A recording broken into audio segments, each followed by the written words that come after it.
हमने 1 लाख भर्तियों वाला वार्षिक भर्ती कैलेंडर जारी किया है, जिससे आपको ये पता लगेगा कि विज्ञप्ति कब निकलेगी, फॉर्म कब भरेगा, परिणाम कब आएगा, परिणाम आने के बाद नियुक्ति पत्र आपको कब मिलेगा। ये पूरी पारदर्शिता के साथ हमने उजागर किया है। रुक जाइए मुख्यमंत्री जी, साल 2026 में 1 लाख युवाओं को नौकरी देने का कैलेंडर जैसे ही आपने जारी किया, बेरोजगार युवा उम्मीद की तख्ती लेकर धन्यवाद करने लगे हैं। लेकिन पुरानी भर्तियों के उन कैलेंडरों के पन्नों को कौन पलटेगा, जहां अब भी वाहवाही बटोरते मुख्यमंत्री निवास से बहुत दूर नहीं बल्कि जयपुर में ही स्वास्थ्य विभाग के बाहर सर्दी में ठिठुरते हुए वो नर्सिंग ऑफिसर बैठे हैं, जिनकी गोद में राजस्थान का वो भविष्य बैठा है जो बड़ा होकर पूछेगा कि मेरे परिवार की नौकरी 2023 से क्यों लटका रखी है। इनके हाथ में थैंक यू सरकार वाली तख्ती नहीं है, बल्कि क्यों लाचार सरकार वाला सवाल है। हम वही कोरोना वॉरियर्स हैं जो कोविड के काल में घर घर जाकर वैक्सीनेशन करे थे और कोरोना को हराया था हमने। और आज हम मतलब मेरी बहनें छोटे छोटे बच्चों को लेके यहाँ पे आई हुई है और इतनी कड़कड़ाती ठंड में हम यहाँ पे भूख मतलब पड़े हैं।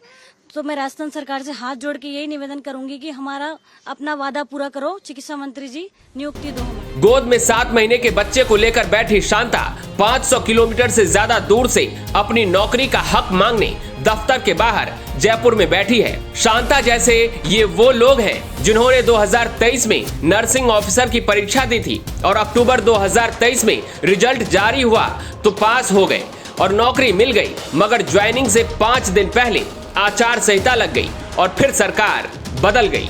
पढ़ाई पूरी करने के बाद जान जोखिम में डालकर कोरोना में नौकरी की लोगों के जान बचाए, उसके बाद सरकारी नौकरी मिली, मगर सरकार बदली तो सूची अटक गई। अब सरकार कह रही है हम कर रहे हैं, इसके इंतजार में सालों गुजर गए। इस तरह से सरकारी दफ्तर के बाहर कड़कड़ाती ठंड में छोटे छोटे बच्चों को लेकर ये बैठे हुए इस आस में कि सरकार पिघलेगी तो सही, नौकरी मिलेगी तो सही। ये सभी कोरोना वॉरियर थे, यानी कोरोना में जान जोखिम में डालकर वैक्सीनेशन किए थे, जिसके बदले परीक्षा में सरकार में 15 नंबर का बोनस मिला था।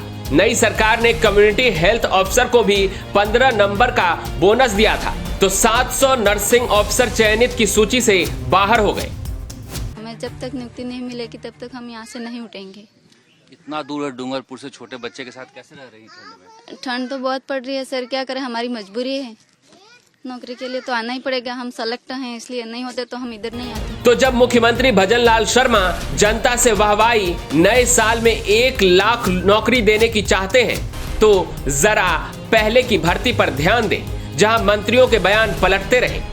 आपकी फाइल इसमें हम मूव कर चुके हैं, थोड़ा सा अरे हमने उसको मूव कर दिया है, आपका हो जाएगा, हमने मूव कर दिया फाइनेंस। परिवार के साथ बैठे, जो रूल्स के मुताबिक जो होता है वही होगा। अब रूल्स को हम बेंड नहीं कर सकते हैं। मंत्री जो फाइल मूव करके नौकरी देने की बात करते हैं, अब नियम याद दिला रहे हैं। भूल जाते हैं कि जनता को भी 5 साल में एक बार नियम याद करा के मूव कराने का मौका मिलता है। लेकिन ऐसी लाचारी केवल एक विभाग में नहीं है।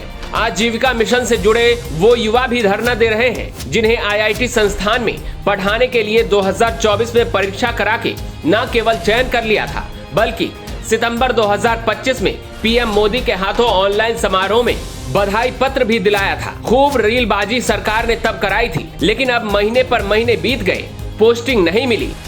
हमने सोचा कि हम जो प्राइवेट काम कर रहे थे वो हमने छोड़ दिया कि अब गवर्नमेंट नौकरी लगने वाली है, लेकिन अब तक हमारी काउंसलिंग करवा ली, सब कुछ हो गया, लेकिन अब तक हमें नियुक्तियां नहीं मिली हैं। पिछले 3 से 4 महीने से हम लगातार RSLDC ऑफिस आ रहे हैं, डायरेक्टर साहब से, कमिश्नर साहब से मुलाकात करके, तो वो हर बार ये कहते हैं कि तुम्हारी काउंसलिंग या पोस्टिंग है दोनों जल्दी से जल्दी हो जाएगी। अलग अलग प्रदेशों से जो मार्कशीट लेकर के आना और जो भी उसका एक पूरी जांच की प्रक्रिया, जो कि पहले आज से पूर्व ऐसा कभी भी नहीं होता था, क्योंकि अलग अलग प्रदेशों से, तो वो कार्य संपूर्ण होने के बाद में तुरंत ही नियुक्ति दे दी जाएगी। 4 महीने पहले इन्हें प्रधानमंत्री नरेंद्र मोदी की सभा में बधाई पत्र दिया गया था, मगर जैसे ही ज्वाइनिंग की बात करने के लिए आते हैं, अधिकारी दफ्तर छोड़कर चले जाते हैं, मंत्री के यहाँ जाते हैं तो कह रहे हैं दफ्तर काम कर रहा है, मगर कब काम कर रहा है और कब इनकी ज्वाइनिंग होगी, इन्हें कुछ भी पता नहीं है। बेरोजगारों का कहना है कि सरकार बदल गई मगर अधिकारी वही लगे हैं जो हर भर्ती को किसी न किसी वजह से लटकाए रखते हैं। सरकार नौकरियों का कैलेंडर तो जारी कर रही है लेकिन ज्वाइनिंग की भी डेट जारी करे। ब्यूरो रिपोर्ट, राजस्थान तक।